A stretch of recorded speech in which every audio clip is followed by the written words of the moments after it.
All right, so let's go over some really important inventing and developing issues. And this is probably some of the most critical stuff that you'll hear. And here's where a lot of people make major mistakes without realizing it. So the first one is you should not make any public disclosures, public use, or offers for sale until you file a patent application.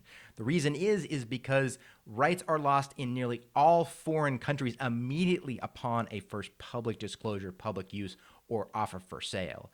In the US, you have 1 year to file a patent application. Otherwise, patent rights are completely lost and they are effectively dedicated to the public. They become public domain. And that happens almost immediately in most foreign jurisdictions. Some countries have maybe 6 months or maybe a year like in the US, but a lot of times you're immediately forfeiting patent rights. You can't file a patent application. So again, don't make any public disclosures, public use, or offers for sale before you file your first patent application, whether that's a provisional patent application or a non-provisional. And I'm going to talk about the difference between provisional versus non-provisional later on and why one of those is really the best way for startups to go almost by default. Another reason to file a patent application, in addition to if you're going to make public disclosures, public use, or offers for sale that would otherwise forfeit rights if you didn't file a patent application, is before talking with investors.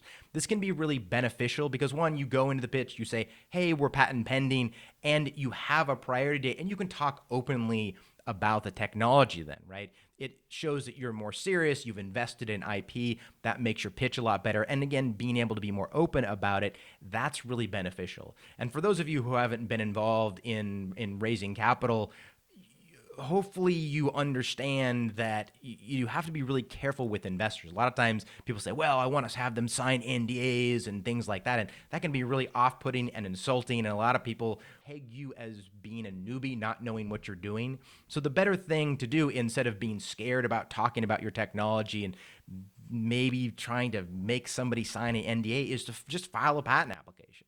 You can then say, hey, I'm patent pending. Then people know you have an early priority date and that they can't just go and steal the idea. That's a better way to go about things. So that's why, in a lot of ways, even though talking with investors isn't going to forfeit patent rights because it's not going to be a public disclosure unless you do it in a public place, and as long as you don't make an offer for sale of the technology that you're just trying to get investors, then you're going to be fine. This is not going to forfeit any patent rights, but it can be beneficial to file your patent application to get that priority date so you can be more open and not have to look like a newbie asking for an NDA. Hey, patent friends, if you want to see the full video that this clip came from, click this box right here, or click this box right here if you want to see a playlist of all the clips from this video. And be sure to like the video on your way out to support the channel. Thanks.